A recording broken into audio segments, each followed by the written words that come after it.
नमस्कार। कार्यक्रम आजको सन्दर्भमा तपाईलाई हार्दिक स्वागत छ। कार्यक्रमको साथमा उपस्थित छु म सञ्जीव र यति बेला प्राविधिक मित्र द्वय हुनुहुन्छ बुकेशजी र अनिशजी। कार्यक्रम आजको सन्दर्भ image FM 97.9, image news FM 103.6 मेगाहर्जका साथै मुलुकका अन्य विभिन्न एफएम रेडियो स्टेशनबाट पनि यो कार्यक्रम सुन्न सकिनेछ। कार्यक्रम आजको सन्दर्भमा हामीले समय सान्दर्भिक विषय प्रसङ्गमा केन्द्रित रहेर हाम्रा अतिथिसँग कुराकानी गर्ने गरेका छौँ र आज हामीले कुराकानी गर्न लागिरहेका छौँ। आज भारतीय प्रधानमन्त्री नरेन्द्र मोदी 2 दिने नेपाल भ्रमणमा आउँदै हुनुहुन्छ। उहाँ बिहारको राजधानी पटनाबाट नेपालको प्रदेश नम्बर 2 को राजधानी जनकपुरमा आज बिहान 9 बजे ओर्लने कार्यक्रम रहेको भनेर हामीलाई जानकारी प्राप्त भएको छ र उहाँले 1 बजे जनकपुरमा जानकी मन्दिरको विशेष पूजा र त्यहाँ नागरिक अभिनन्दन पनि रहेको छ। त्यो सकाएर 1 बजेतिर काठमाडौँ उत्रने कार्यक्रम रहेको भनेर समाचारमा आएका छन्। र अहिले यो जुन 2 दिने भ्रमण भएको छ, समग्रमा यो भ्रमणको दूरगामी असर के हुन सक्छ र अहिले जसरी उहाँको मोदीज्यूको जुन भ्रमणको कुराहरू गरिँदैछ यसमा विशेष गरी धार्मिक भ्रमण जस्तो देखिएको छ, किनभने जानकी मन्दिर, मुक्तिनाथ, त्यस्तै गरी पशुपतिनाथको पनि दर्शन उहाँले गर्दै हुनुहुन्छ। धार्मिक जस्तो देखिएको छ, तर यसका दूरगामी केही असरहरू हुन सक्छन्, अन्य विषयहरू पनि जोडिएका हुन सक्छन्। यो समय जुन छ, यो समय कतिको यो उपयुक्त थियो अथवा समग्रमा यो भ्रमणलाई हामीले कसरी हेर्न सक्छौँ, कसरी हेर्नुपर्छ, यिनै विषय प्रसङ्गमा हामी केन्द्रित रहेर कुराकानी गर्नेछौँ। र आजका हाम्रा अतिथि हुनुहुन्छ परराष्ट्रविद, उहाँ प्रधानमन्त्रीका परराष्ट्र सल्लाहकारका रूपमा पनि काम गरिसक्नु भएको छ। नेकपा एमालेमा पनि एउटा राम्रो दखल र एउटा भिजन भएका नेताको रूपमा पनि उहाँलाई चिनिन्छ। उहाँ प्रबुद्ध समूहका सदस्यको रूपमा पनि हुनुहुन्छ। उहाँ हुनुहुन्छ डाक्टर राजन भट्टराई। डाक्टर भट्टराई यति बेला हामीसँग टेलिफोन सम्पर्कमा हुनुहुन्छ। उहाँलाई म स्वागत गर्छु। डाक्टर भट्टराई, हजुर, यहाँलाई कार्यक्रममा स्वागत छ। हस्, धन्यवाद। भट्टराईज्यू, अहिले भारतीय प्रधानमन्त्री नरेन्द्र मोदीज्यूको आजबाट 2 दिने नेपाल भ्रमण जुन हुँदैछ, यो भ्रमणलाई हेर्दाखेरिमा धार्मिक भ्रमण हो कि भन्ने जस्तो पनि देखिएको छ। अब यसमा विभिन्न किसिमका चाहिँ समीक्षाहरू भइरहेका छन्। यो भ्रमणको दूरगामी असर कस्तो हुन सक्छ र यो भ्रमणलाई कसरी लिनु पर्ला भट्टराईज्यू? यो आजबाट भारतीय प्रधानमन्त्री नरेन्द्र मोदी नेपाल भ्रमणको 2 दिने औपचारिक राजकीय भ्रमणमा आउँदै हुनुहुन्छ। अब यसलाई अझ राजकीय भ्रमण नै भनिएको छ। अब धार्मिक स्थलहरूको पनि भ्रमण हुने भएको हुनाले अब धार्मिक भ्रमण पनि रह्यो, धार्मिक पक्ष पनि जोडियो भन्दा केही अन्यथा मान्नुपर्ने कारण भएन। किनभने हाम्रा 2वटा धार्मिक महत्त्वपूर्ण धार्मिक स्थल, 3वटै भनौँ न, अब उहाँ जनकपुर, त्यसपछि पशुपतिनाथ र मुक्तिनाथ जाँदै हुनुहुन्छ। त्यस हिसाबले अब धार्मिक पक्ष पनि जोडियो भन्दा अन्यथा मान्नुपर्ने कुरो रहेन। तर यो औपचारिक र सरकार आफैले राजकीय, दुईटै पक्षले राजकीय भ्रमण भनेका छन्। औपचारिक वार्ताहरू हुन गइरहेको छ प्रधानमन्त्रीको तहमा। उहाँले औपचारिक अथवा राजकीय भ्रमणमै गर्ने खालका शिष्टाचार भेटहरू उपराष्ट्रपति र राष्ट्रपति सिज्यूसँग गर्न गइरहनु भएको छ। विपक्षी दलका नेतासित भेट्न गइरहनु भएको छ। मुलुकका अन्य राजनीतिक दलका प्रमुख नेताहरूसित भेट्न गइरहनु भएको छ। र एक हिसाबले भनियो भने यो औपचारिक राजकीय भ्रमणका लागि गरिने सबै कार्य गरेर त्यससँगै जोडिएको धार्मिक स्थलहरूको भ्रमणको विषय पनि रहेको छ। भारतमा प्रधानमन्त्री आजभन्दा 5 वर्ष, झन्डै 4.5-5 वर्ष अगाडि निर्वाचित भइसकेपछिको, 4 वर्ष भनौँ न, 14मा निर्वाचित हो, 4 वर्ष अगाडि निर्वाचित भइसकेपछिको उहाँको यो नेपाल तेस्रो भ्रमण हो। विगतमा लामो समयसम्म नेपालबाट भारतमा प्रधानमन्त्रीहरू भ्रमणमा जाने, उच्च तहको भ्रमण एकतर्फी रूपमा भइरहने, तर भारतका तर्फबाट नेपालमा भ्रमण हुने कुरा चाहिँ अत्यन्त कम हुने एउटा अवस्थाबाट हामी गुज्रेर आयौँ। त्यो गुज्राएपछि हामीभित्र एउटा ठुलो बहस के चल्यो भने वास्तवमा यो भ्रमणहरू त द्विपक्षीय हुनु पर्थ्यो, रेसिप्रोकल बेसिसमा हुनु पर्थ्यो, वान साइडेड भयो, हामी चाहिँ उहाँ जानै पर्ने तर उताबाट यता चाहिँ आउनु नपर्ने, यो खालको र उपयुक्त भएन। यसले सम्बन्धलाई परिभाषित गर्ने, 2टा स्वतन्त्र र सार्वभौम सम्पन्न मुलुकका बीचको सम्बन्धलाई परिभाषित गर्ने कुरामा पनि अप्ठ्यारो पार्यो भन्ने कुराहरू भइरहेको सन्दर्भमा अहिले जुन तहको केही समय अगाडि नेपालका प्रधानमन्त्री केपी शर्मा ओलीको भिजिट भइसकेपछि त्यसैको निरन्तरता अथवा त्यसको मतलब चाहिँ रेसिप्रोकल बेसिस भनौँ, त्यसको उसलाई उहाँले अहिले भ्रमणमा आउनुभएको छ। मलाई लाग्छ यो एउटा नयाँ मतलब नेपालको प्रधानमन्त्री भ्रमण गर्ने भारतीय तर्फबाट त्यसको चाहिँ रेसिप्रोसिटी गर्ने खालको जुन काम भएको छ, यो एउटा आफैमा राम्रो कुरा हो।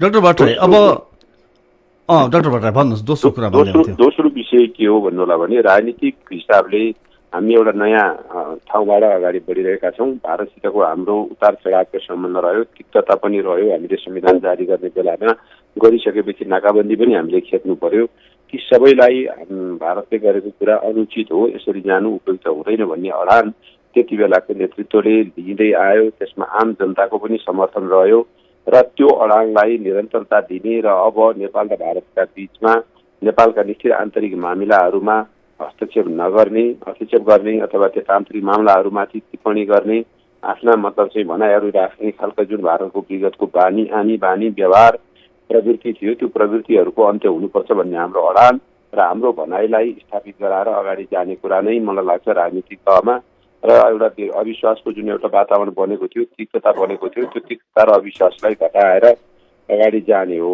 तेस्रो यसको भ्रमण भनेको नेपाल र भारतका बिचमा थुप्रै परियोजनाहरू हामीले चाहिँ समझदारी गरेका छौँ, कार्यक्रमहरू अगाडि लाने भनेर निर्णय गरेका छौँ। विभिन्न प्रधानमन्त्रीहरूको भ्रमणका क्रममा भएका सहमति कार्यान्वयनमा अत्यन्त सुस्तता, कतिपय कार्यान्वयन नहुने, कतिपय कार्यान्वयन भएकाहरू पनि तपाईँको काम अगाडि नबढ्ने खालको स्थितिबाट हामी बुझिरहेका छौँ। यो भ्रमणका क्रममा यो कुराको पनि मतलब चाहिँ अब कामहरू अगाडि बढ्नुपर्छ। सानातिना भनिएका कामहरू पनि अगाडि नबढिरहेको र ठुला परियोजनाहरूका कुराहरू पनि भइरहेका छैनन्। त्यो सँगै अब हामीले दीर्घकालिक प्रकृतिका लामो समयदेखि समस्यामा रहेका विषयहरू, त्यो 1950को सन्धिको विषय होस्, सीमाको विषय होस्, जलस्रोतको विषय होस्, द्विपक्षीय व्यापारको विषय होस्, यस्ता विषयहरूमाथि पनि उच्च स्तरीय भ्रमणका क्रममा कुराकानी गर्ने विभिन्न माध्यमहरू अब अहिले हामी एउटा अगाडि बढाइरहेका छौँ। तिनलाई अझ अगाडि बढाएर लिएर जाने कुराहरूमै यो भ्रमणको भूमिका र महत्त्व रहन्छ भन्ने लाग्छ। डाक्टर भट्टराई, जस्तो यहाँले पनि प्रसङ्ग अलिकति उठाउनुभयो, जस्तो नेपालको सन्दर्भको कुरा गर्ने हो भने विगतलाई हामीले स्मरण गर्ने हो भने 17-18 वर्षसम्म कोही भारतीय प्रधानमन्त्री आउन चासो देखिएको थिएन विगतलाई हेर्ने हो भने। तर नरेन्द्र मोदीज्यूले आफ्नो कार्यकालमा यो तेस्रो पटकको आजको यो भिजिटलाई जोड्ने हो भने तेस्रो पटक चाहिँ भिजिट हुँदैछ र उहाँलाई अन्तर्राष्ट्रिय कूटनीतिमा यो चाहिने मर्यादा, शिष्टता लगायतका गुणसँगै सक्रिय कूटनीतिक चातुर्यता छ भनिन्छ। उहाँले नेपालको मात्रै होइन अन्य विभिन्न देशहरूको पनि भ्रमण गरिरहनु भएको छ। जस्तो यहाँले भन्नुभयो नि, अब यो जस्तो सन्धि सम्झौताका कुराहरू होलान्, तपाईँ आफै पनि यो प्रबुद्ध समूहमा हुनुहुन्छ होइन, त्यस्तै गरिकन यो विभिन्न यो हाम्रा जस्तो डुबानका कुरा होलान्, त्यस्तै गरिकन सीमा समस्याका कुराहरू होलान्, विभिन्न आयोजनाहरू चाहिँ कम्प्लिट नहुने होइन, त्यो खालका समस्याहरू होलान्। अब अहिले पछिल्लो समयमा रेलमार्ग र यो जलमार्गका कुराहरू पनि आइरहेका छन्, त्यस्तै गरी यो रामायण सर्किट र बुद्ध सर्किटका कुराहरू पनि आइरहेका छन्। अर्थात् हामीले भारतसँग चाहिँ कसरी फाइदा लिने अथवा कसरी हाम्रो नेपालको हितको पक्षलाई ध्यानमा दिएर हामी अगाडि बढ्ने भन्ने त्यो खालको तयारी हामीले कतिको गरेका छौँ जस्तो लाग्छ डाक्टर भट्टराई?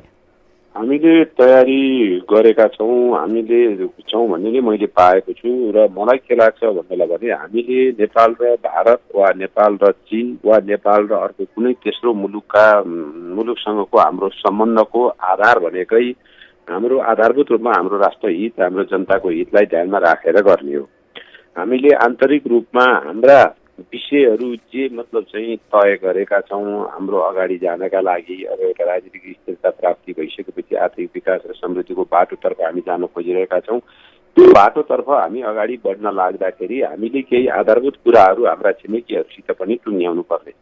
खास गरी भारतसितको सन्दर्भमा हाम्रो लामो समयदेखि केही विषयहरू विवादित विषयहरू रहिआएका छन्। ती विवादित विषयहरू यथावत राखेर अगाडि जाने कुरा त्यति राम्रो हुँदैन भन्ने कुरा हामीलाई लागिरहेको छ। यद्यपि यस्तो पनि गरिन्छ द्विपक्षीय मुलुकहरूका बिचमा, जस्तो विवादित विषय अहिले तत्काल समाधान हुँदैनन् भने जे कुरामा सहमति हुन्छ, सहमति भएका कुरामा अगाडि बढौँ भन्ने पनि यो कूटनीतिक मतलब द्विपक्षीय मामलामा गरिन्छ। उदाहरणको लागि चीन र भारतै छ। चीन र भारतका बिचमा 5000 भन्दा बढी किलोमिटरको सीमा विवाद छ। ठुलो विवाद उनीहरूको ऐतिहासिक कालदेखि रहिरहेको छ।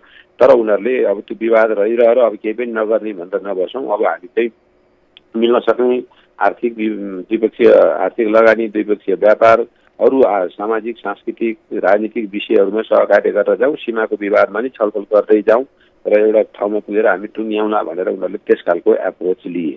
तर पाकिस्तानका मामलामा त्यो हुन सकेन। काश्मीरको विवाद रहिरह्यो। काश्मीरको विवादले अरू मिल्न सक्ने विषय पनि भारत र पाकिस्तानका बिचमा अगाडि जान सकेको छैन। काश्मीर नटुङ्गी अरू गर्न सकिँदैन भनेर दुवै पक्षले अडान राखिरहेको एउटा स्थिति छ।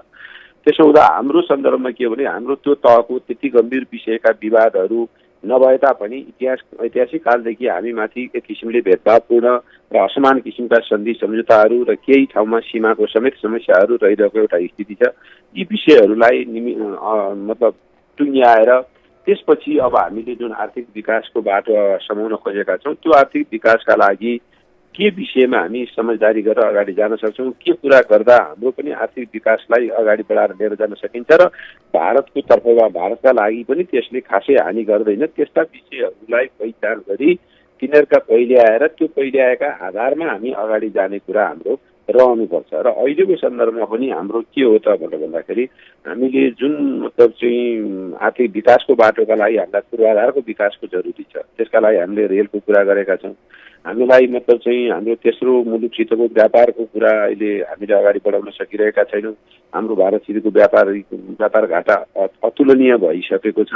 यस्तो अवस्थामा हामीले कसरी तेस्रो मुलुकसितको व्यापारलाई सहज बनाउन सक्छौँ भन्दा हामीले त्यो बाटो खोज्ने कुरा र त्यसका माध्यमबाट हाम्रो व्यापारलाई वृद्धि गर्ने कुरा, त्यस कारणले हामीले यो इनल्यान्ड वाटरवे अर्थात् जल मार्गको कुराहरू अगाडि बढाउने कुरा, त्यसपछि हाम्रो समग्र आर्थिक विकास र रोजगारी सृजना गरेर अगाडि जानका लागि कृषि हाम्रो एउटा महत्त्वपूर्ण हो। त्यो कृषिलाई अगाडि बढाउनका लागि कृषिमा हामीले भारत जस्ता मुलुकहरूसित ज्ञान, सिप भनौँ, प्रविधि, त्यसपछि तपाईँ पुँजी, यी तीनवटै कुरा हामीले हाम्रो मुलुकको परम्परागत कृषिलाई आधुनिकीकरण गर्नका लागि आवश्यक चिजहरू हुन्।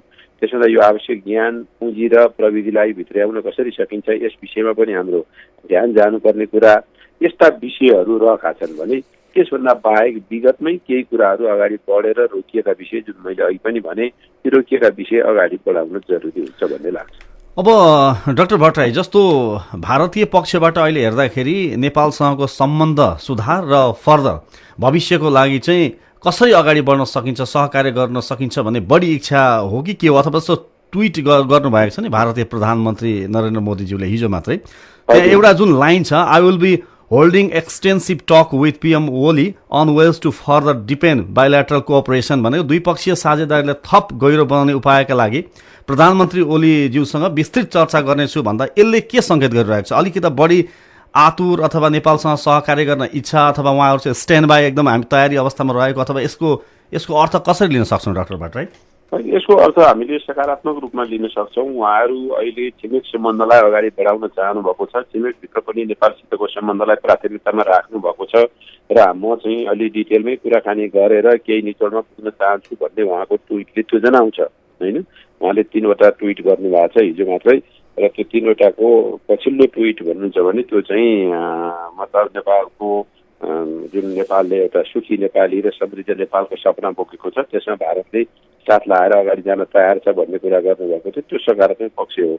अब हामीले हेर्ने कुरा के हो भने पहिलो चाहिँ मूल कुरा भारतीय पक्षले त्यो भनाइलाई व्यवहारमा उतार्ने कुरामा कति आउँछौँ समझदारी, त्यो कुरा हामीले पहिलो हेर्नुपर्छ। हाम्रा प्राथमिकताका विषय हामीले छुट्याउनु पर्यो हाम्रो तर्फबाट। यी विषयमा हामी विषय टुङ्ग्याएर अगाडि जान चाहन्छौँ र यो विषय टुङ्ग्याउँ र अब नयाँ विषय यसरी जाउँ भन्ने कुरामा हाम्रो भनाइ अगाडि सारिनुपर्छ र हामीले अगाडि सारेका ती विषयहरूमा उनीहरूको रेस्पोन्स कस्तो रहन्छ त्यो हामीले हेर्न जरुरी छ। र अब त्यसमा हामीले सकारात्मक ढङ्गले अगाडि जाँदाखेरि नै नेपाल भारत सम्बन्ध पनि राम्रो हुने हो। र हामीले के बुझ्नुपर्छ भने नेपाल र भारतका बिचको सम्बन्ध राम्रो हुँदा नै नेपाललाई पनि फाइदा छ, भारतका लागि पनि राम्रो हुन्छ। नेपाल भारत सम्बन्ध बिग्रिँदा नेपालको राष्ट्रियता बलियो हुन्छ भन्ने कोणबाट हामीले व्याख्या गरिनु हुँदैन। नेपाल भारत सम्बन्ध राम्रो हुनुपर्छ, तर के मूल्य चुकाएर होइन भने कि हाम्रो स्वाधीनता, हाम्रो सार्वभौमिकता, हाम्रो स्वतन्त्र अस्तित्व, हाम्रा मतलब एउटा स्वतन्त्र राष्ट्रले गर्न पाउने आफ्ना आन्तरिक मामलाका निर्णयहरूमाथि उसको दबदबा रहिरहेर नेपाल भारत सम्बन्ध राम्रो हुनै सक्दैन। ती कुराहरूको अन्त्य गरेर दुईटा स्वतन्त्र र सार्वभौम सम्पन्न मुलुकका बिचमा हुने अहिलेको आजको 21औं शताब्दीको चेतना, आवश्यकता र यो अन्तर्राष्ट्रिय अभ्यास र अन्तर्राष्ट्रिय कानुनले दिएका परिधिभित्र रहेर हामीले सम्बन्धलाई राम्रो बनाएरै लानुपर्छ। त्यो राम्रो बनाउँदा नै हामी दुईटै मुलुकको पक्षमा र हितमा यो काम हुनेछ भन्ने। डाक्टर भट्टराई, जस्तो अहिले केही व्यक्तिहरूले अथवा कतिपयले भनिरहनु भएको छ कि भारतीय प्रधानमन्त्रीज्यूको चाहिँ काठमाडौँ आएर जनकपुर जान पनि सकिन्थ्यो, यो डाइरेक्ट ल्यान्डिङ जसरी हुँदैछ जनकपुरको 12 बिघामा, यो किन आवश्यक थियो भन्ने विषयलाई पनि एउटा बहसको विषय बनाएको पनि कहीँ देखिन्छ। यो कतिको जरुरी छ? यो अब अहिले पछिल्लो कालमा अन्तर्राष्ट्रिय कूटनीतिक मामलामा आइरहेका परिवर्तनहरूले यो विषय त्यति गम्भीर भन्ने लाग्दैन होइन। विगतको अभ्यास चाहिँ कस्तो हो भन्दाखेरि पहिला राजधानी आउने, रातो कार्पेट बिछ्याएर स्वागत गरेर औपचारिक कार्यक्रम सकिएपछि अन्यत्र जाने चलन विगत हो भने अहिलेको सन्दर्भमा त्यस्तो स्थिति छैन। अहिले विभिन्न मतलब यो कूटनीतिक अभ्यासमा नयाँ नयाँ आयामहरू थपिएका छन्। तपाईँ विभिन्न ठाउँमा राजधानी नगई पनि भ्रमण सम्पन्न गरेर फर्किने तरिकाहरू आएका छन्। भर्खरै तपाईँले देखिहाल्नुभयो भारतीय प्रधानमन्त्री नरेन्द्र मोदी अनौपचारिक भ्रमणका लागि चीनको बेजिङ नै नगइकन अर्कै प्रान्तमा जानुभयो। ती दुईटा मुलुकका नेताहरूका बिचमा कुराकानी भयो, उहाँ फर्केर आउनुभयो।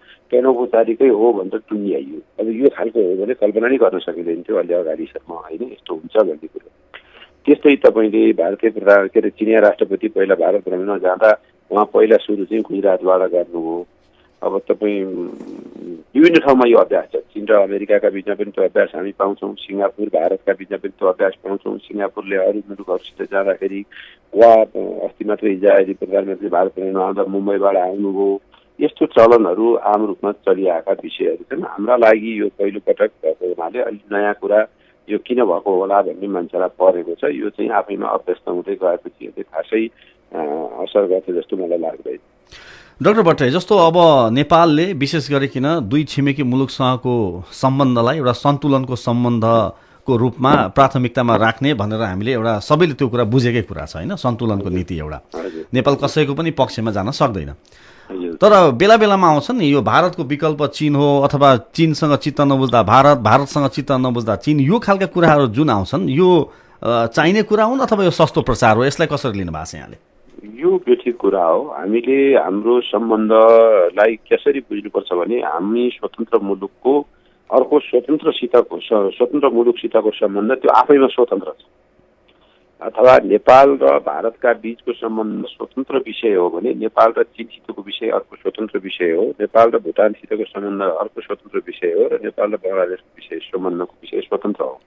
यसलाई एकले अर्कासित जोड्ने कुरा दीर्घकालिक प्रकृतिका इस्युहरूमा हाम्रा मतलब रणनीतिक र कूटनीतिक मामलाहरूमा सधैँ जोडेर जाने गलत हो। खालि के कुरा चाहिँ हाम्रा लागि भने कतिपय आजको युगमा अहिलेको जुन रिजनलिजम भनौँ न, क्षेत्रीय सङ्गठनहरू बन्ने, साझेदारी गर्ने कुराहरू भइरहेका छन्। सब रिजनलिजम बढिरहेको छ। साना थोरै राष्ट्रहरूका बिचमा पनि समझदारी गरेर अगाडि जाने विषय बढिरहेको छ।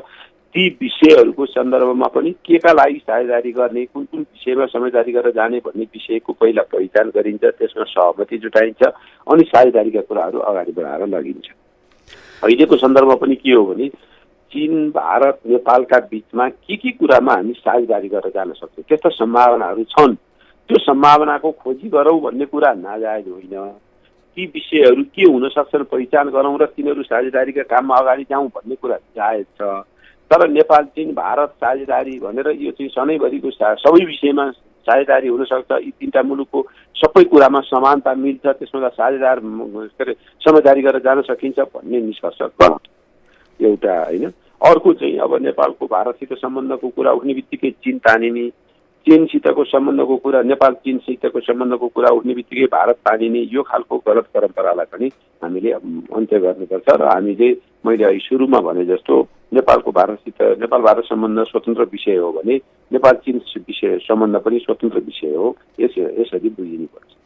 डाक्टर भट्टराई, अब हामीले यो अहिले सुरुमा पनि अलिकति हामीले धार्मिक विषय प्रसङ्ग जोड्यौँ, धार्मिक मात्रै हो अथवा अरू पनि केही हो भनेर, जसरी अहिले भारतीय केही सञ्चार माध्यमहरूले त्यो खालको समाचारहरू पनि चाहिँ सम्प्रेषित गरिरहेका छन् कि यो नरेन्द्र मोदीज्यूको नेपाल भ्रमणले चाहिँ नेपालको एउटा धार्मिक पर्यटनको विषयलाई चाहिँ विश्व बजारमा केही हदसम्म प्रचार प्रसार गर्न सहयोग गर्छ भन्ने खालका कुराहरू चाहिँ गरिरहेका छन्। कतिको सहयोग गर्छ यहाँलाई के लाग्छ? स्वाभाविक हो। अब एउटा हिन्दूहरूको तीनवटै ठाउँहरू हिन्दू धर्मप्रति आस्था राख्नेहरूका लागि महत्त्वपूर्ण ठाउँहरू जनकपुर, मुक्तिनाथ र पशुपतिनाथ। अब भारतीय प्रधानमन्त्री आफू पनि धार्मिक मान्छे भएको हुनाले उहाँले यी तीनवटा नेपालका महत्त्वपूर्ण मठ मन्दिरमा भ्रमण गर्ने जुन कुरा राख्नुभयो, त्यसले हिन्दू धर्मप्रति आस्था राख्ने, विश्वास राख्ने अब भारतभित्र नै ठुलो जनमत छ।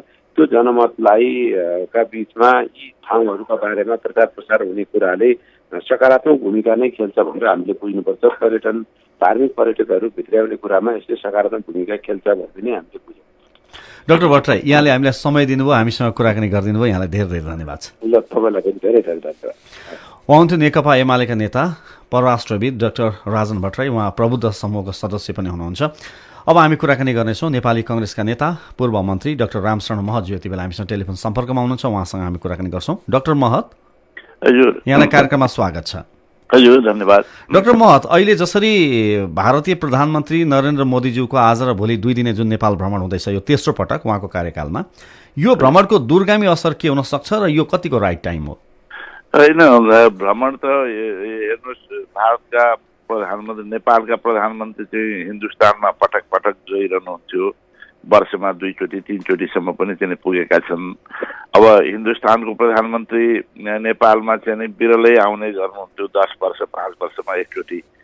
तर चाहिँ नि मोदीजी चाहिँ नि अब यो तेस्रो पटक आउँदै हुनुहुन्छ भनेदेखि यो राम्रै कुरा हो, यसलाई नराम्रो भन्न मिल्दैन। हामी चाहिँ पटक पटक दिल्ली धाइरहने, हिन्दुस्तानको प्रधानमन्त्री चाहिँ नआउने, अब अहिले चाहिँ उहाँ आउँदै हुनुहुन्छ, त्यसमा पनि यो धार्मिक चाहिँ नि केन्द्रहरूमा जस्तो जनकपुर जस्तो चाहिँ नि अब मुक्तिनाथ नेपालका प्रमुख धार्मिक चाहिँ नि केन्द्रहरू हुन्, धार्मिक महत्त्वका ठाउँहरू हुन्, त्यहाँ जाँदै आउँदै हुनुहुन्छ भने यसले निश्चय नै यसलाई चाहिँ नि राम्रै मान्नुपर्छ र चाहिँ यसलाई स्वागत गर्दै गर्नुपर्छ र यसले चाहिँ नेपालको पर्यटन विकासको लागि पनि, धार्मिक पर्यटनको लागि पनि मद्दत गर्छ र साथसाथै चाहिँ नि यसले एउटा सद्भावना थप्नलाई, नेपाल भारतको बिचको सद्भावना बढाउन पनि मद्दत गर्ला।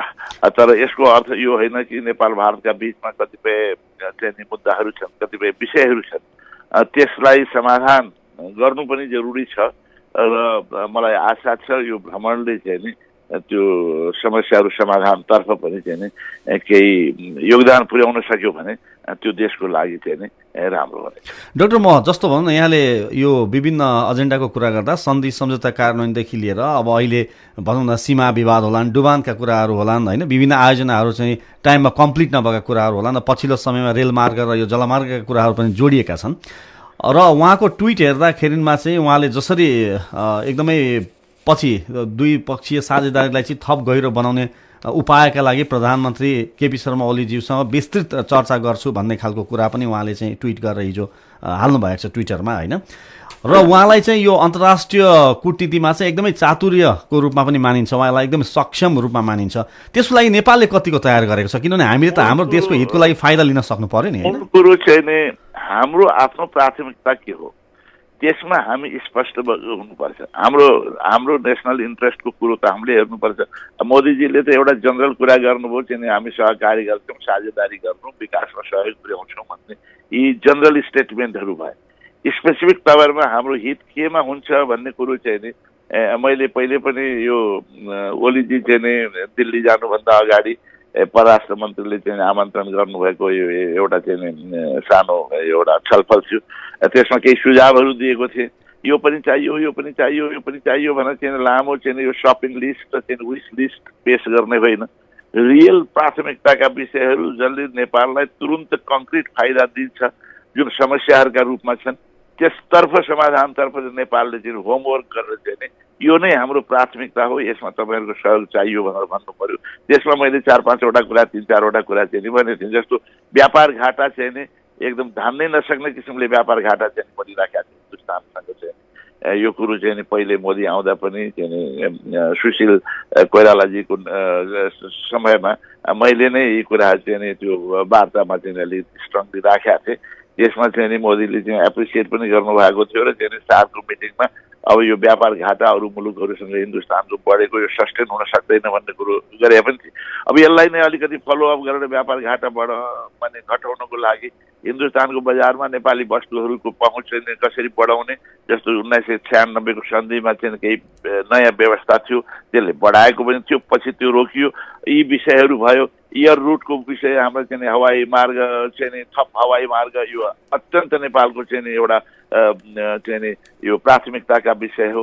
विगतका योजनाहरू जो चाहिँ कम्प्लिट हुन सकेका छैनन्, ढिलाइ भइरहेका छन्, त्यसलाई ध्यान यस्ता कुराहरूमा चाहिँ नि अनि त्यस्तै चाहिँ नि यो चाहिँ नि डुबान र चाहिँ नि बोर्डर चाहिँ नि यो बोर्डरका सीमाङ्कनका समस्याहरू यी कुराहरूमा बढी चाहिँ नि ध्यान दिनु पर्यो भने अब यहाँ हवाईमा के अरे चाहिँ उल्याउने चाहिँ रेल मार्ग र अनेक ती 10 वर्ष 15 वर्षका कुराहरू हुन्।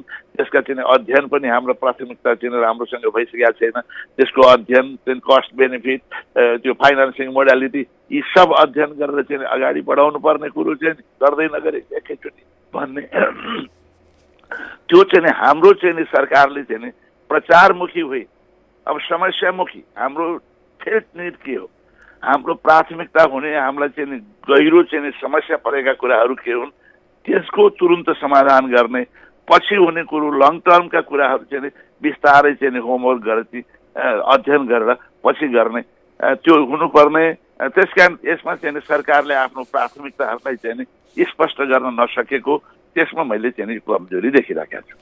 डाक्टर महत, यहाँले हामीलाई समय दिनुभयो, हामीसँग कुराकानी गरिदिनु भयो, यहाँलाई धेरै धेरै धन्यवाद छ। हस् धन्यवाद। उहाँ हुन्थ्यो नेपाली काङ्ग्रेसका नेता पूर्व मन्त्री डाक्टर रामशरण महतज्यू हुनुहुन्थ्यो र आज हामीले भारतीय प्रधानमन्त्री नरेन्द्र मोदीज्यूको आज र भोलि 2 दिन नेपाल भ्रमण हुँदैछ, उहाँको कार्यकालमा तेस्रो पटक हुँदैछ, त्यही विषयलाई उठान गऱ्यौँ र आज हामी अलिकता उहाँको सेड्युल पनि भन्छौँ। जस्तो काठमाडौँमा उहाँको जुन आगमन छ त्यो सँगसँगै केही ट्राफिक जामहरू पनि हुन्छन्।